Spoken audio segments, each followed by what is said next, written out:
Welcome to the Creative Playing Podcast Network. Join us as we review our favorite RPGs, collectible card games, MMOs, video games, PC games, and bring up interesting topics and things that we'd like to share with everyone.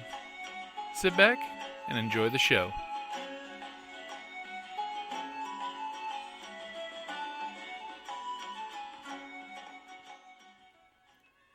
Hi, this is Kelly, aka Trixie from Ragnarok and Roll, a Scion to Ragnarok story, and Tilda Wimblewick from D&D Journey of the 5th Edition.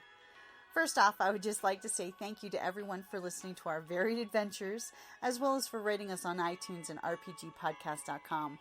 If you haven't rated us yet, we would greatly appreciate it if you could. And if you're looking for more ways to support our efforts, we are now on Patreon, a great site where you can help us continue making more podcasts, as well as some special surprises for our patrons. If you can, please look us up at www.patreon.com/cppn. Every little bit helps. And again, thank you for listening.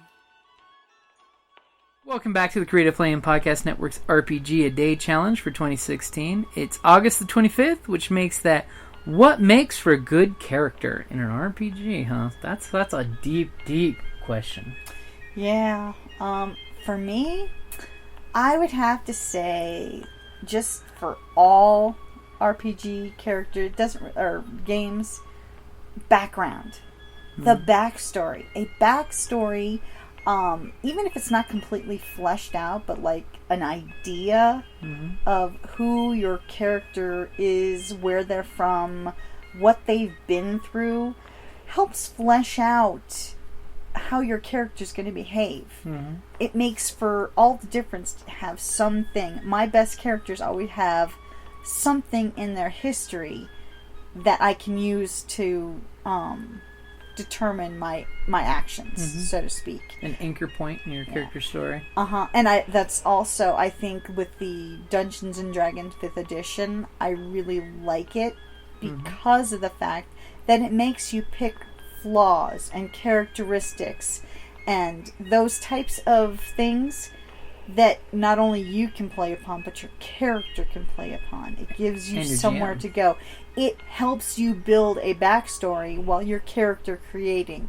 Not just going in with, this is what I want, I know where I've been, I know everything about this character.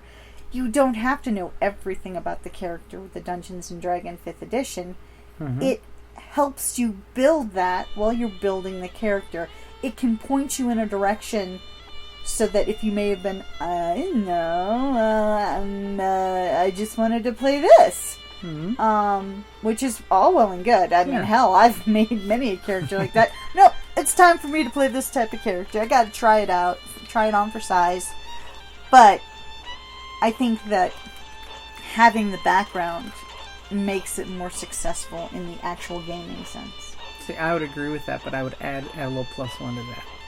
Definitely, I love how 5th Edition does it, because you can walk away from your character for 6 months, sit down, read your character sheet, and because of the 4 flaws and things in your background, you immediately can catch right back up into how to play your character. But I'll say definitely background is a key thing for any character to be good. Second of all is playability. Make sure your character is useful in more than just one trick. Unless, make sure your character can actually interact in the story. Yeah, it sucks when your character is specifically geared for one type of function, and then the entire campaign barely uses it, because then you feel like a fifth wheel. Exactly, like in our Star Wars game on the Creative Playing Podcast Network, poor Duncan had a computer character on a frozen planet. Oh, sucks. Now, before we got to that planet, all their they were all in high-tech worlds. He was doing amazing things with computers, so he made a character who's literally just a cyber hacking jacker character who's all tech, and they basically went to an ice planet because one of my team members, the Jedi, lost his lightsaber. So Master Yoda convinced him to take the younglings to go on their traditional search for crystals for the lightsaber, since he needed one anyway. Then he got stuck in the ship, basically directing things from the ship. So I did feel bad to that. And I know a few characters that have basically not been able to use their niche skill. Yeah, Trixie for one. Yeah. When you're stuck in a melee and she's nowhere near the melee level the others are, she's geared for a more social. I specifically wanted a character that broke out of my norm. Trixie Try to, build my... Trixie from Ragnarok and Roll, a Scion hero to Ragnarok Adventure. Yeah. I was like, can I play a thinking character? I don't know. But see, on the plus side, you picked powers, too, that complemented you standing back and helping. You're... But it got so frustrating in certain things where I can't do anything. Yeah. It's like, my hands are tied, But you, fortunately, tried to create a campaign that incorporates lots of different... Exactly. But if it's just a bash fest where it's like, killing, kill, I'm like... Snooze, because there's not much. Sorry, guys. Oh, hey, I buffed myself. Thanks.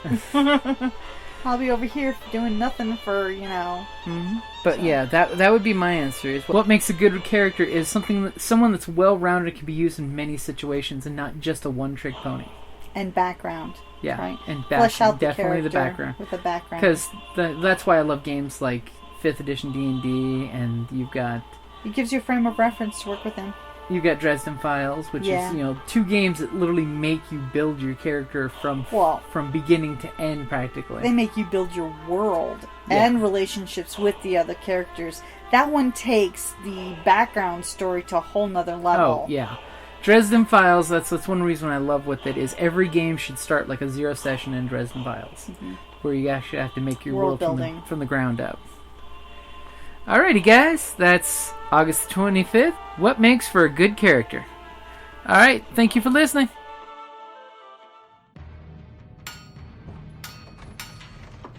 Down in the depths of the mountain, we dwarves spend our time forging powerful weapons, mining precious gems and metals, and feasting like kings. But after a day of digging for the next Arkenstone, this dwarf likes to come home to a package full of loot. Dungeon Crate is a monthly subscription box service forged specifically for RPG and tabletop gamers.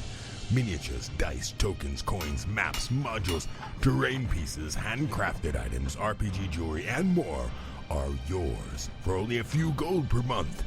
You even get a digital crate along with a physical one as an added bonus. So are you brave enough to reward yourself with a Dungeon Crate? By Morden's beard, I hope so. DungeonCrate.com. Let the adventure begin!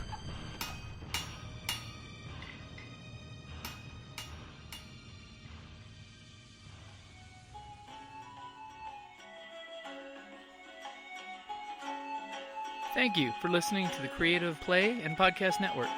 And feel free to enjoy our other shows, such as D&D Journey of the 5th Edition, and Scion Ragnarok and Roll, a Scion hero to Ragnarok story. Thank you for listening.